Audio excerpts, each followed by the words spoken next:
Hey y'all, welcome to my channel. If you are new here, my name is Samantha Leighanne and I talk about books. So outside of my King series, I don't really do a whole lot of book reviews. However, today I do have one for you, as you saw from the title and the thumbnail. So today we're going to be talking about The Hunger by Alma Katsu. So this is a book that's kind of a mixture of historical fiction and paranormal / horror that deals with the struggles of the Donner Party. So if you've watched this channel for any length of time, then you know how much I love historical fiction and you also know how much I love horror. So clearly this book is right up my alley, right? First of all, I do want to say thank you to Glasstown Ent that did send me the copy of this book that you see here in exchange for review. This book had been on my radar for quite some time, so I was actually really excited to get a finished copy so that I could read it. And what better time to read a horror book than in October?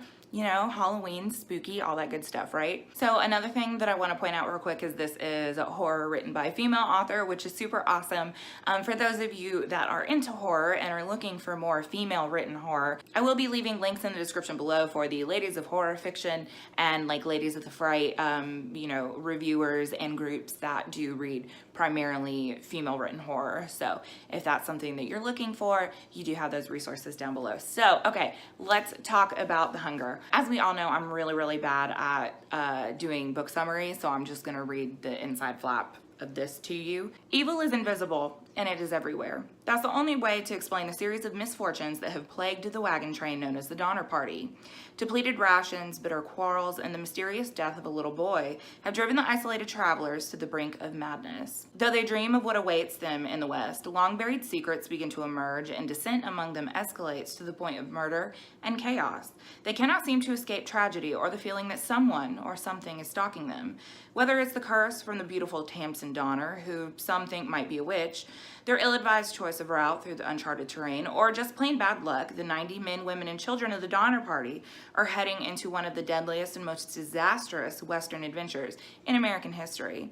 As members of the group begin to disappear, the survivors start to wonder if there really is something disturbing and hungry waiting for them in the mountains, and whether the evil that has unfolded around them may have in fact been growing within them all along. Effortlessly combining the supernatural and the historical, The Hunger is an eerie, thrilling look at the volatility of human nature pushed to its breaking point. So that sounds pretty interesting, right?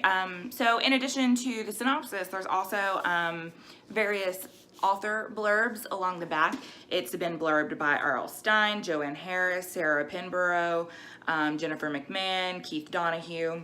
And though it doesn't appear on the back cover, this was actually blurbed by Stephen King as well, which he said it is deeply disturbing, hard to put down, and not recommended reading after dark, right? Which, based on my experience with this, which we'll talk a little bit more about whenever we actually start talking about like my feelings on the book, I also do not recommend reading this after dark, and I also think that it was really hard to put down, and especially after reading that blurb, I will say that I've had a lot of misses when it comes to books blurbed by Stephen King. He's blurbed some real stinkers, let me tell you. This is not one of those books. So it kind of got me thinking, what's the scariest book that you have read that's kept you up all night? For me, this one, definitely I had some experiences while reading this one that, like I said, I'll talk about in a minute. Other books that kind of have kept me up at night, I'm thinking of Ending Things by Ian Reid, which isn't even horror, it's more thriller, but that, just the atmosphere of it was like really crazy. Those are the two that I can think of off the top of my head. So comment down below and let me know what are the books that not necessarily gave you nightmares, but books that you couldn't put down, but also kind of scared the life right out of you, if you know what I mean. So comment down below and let me know what those books are. So now I'll actually talk about my feelings towards the actual book, right? So once again, I already discussed that this is historical fiction and it's blended with horror, and honestly, it was really well done. Earlier this year, I actually did read The Indifferent Stars Above, and I can't remember the author's name right now, but it is nonfiction written about the Donner Party by someone who was a descendant of someone in the Donner Party. And it was really interesting. And so I did read that earlier this year before I even knew that this book was a thing. And so I was pretty familiar with the events.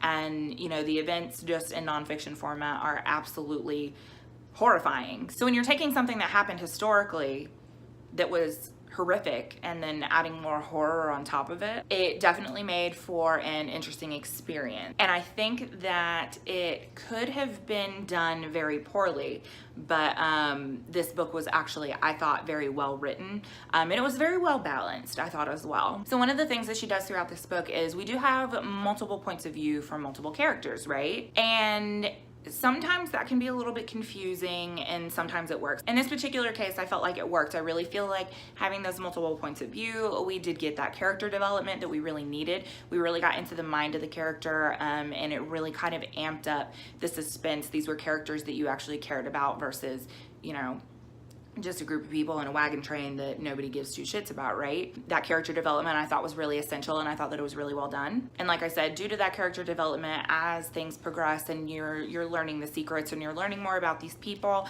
and as things start to happening, there's this level of tension that's built. And nothing is explicitly revealed. It's just this, again, this tension and this suspense, you know, punctuated by things that do happen. And it really kept the pages turning. I flew through this book in, I think, 2 days because I wanted to know what happened. Even though historically I already knew what happened, but I just really wanted to know what was going on with this. And with that suspense and her not really revealing too much, it really kind of kept your imagination going.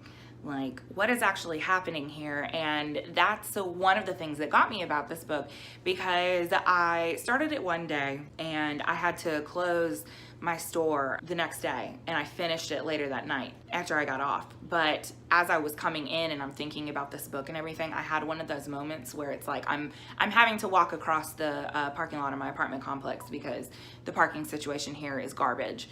And so I'm walking across the parking lot in the dark, and I'm like, there's woods around here.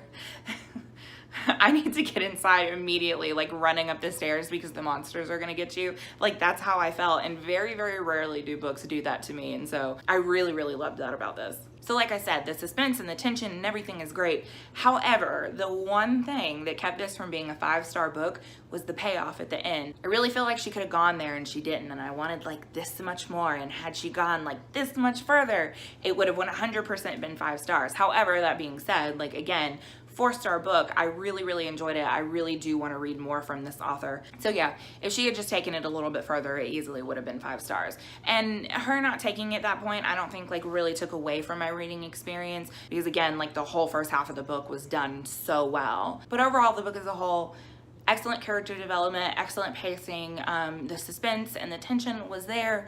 I really, really overall enjoyed this book, and again, I really want to read more from this author. So anyway, have you read this book? If you have, comment down below and let me know what you thought. Remember to keep it spoiler free, because this is a spoiler free review. We don't want to ruin it for anyone else. If you do want to talk spoilers, you can absolutely contact me on any of my social media links that can be found down below. You can reach me on Twitter, Goodreads, and Instagram. Again, if you like what you see and you want to see more, make sure you click thumbs up or hit subscribe if you have not already. Once again, thank you so much to Glasstown Entertainment for providing me with this book in exchange for a review. Thank you guys so very much for watching, and I will see you all next time. Bye.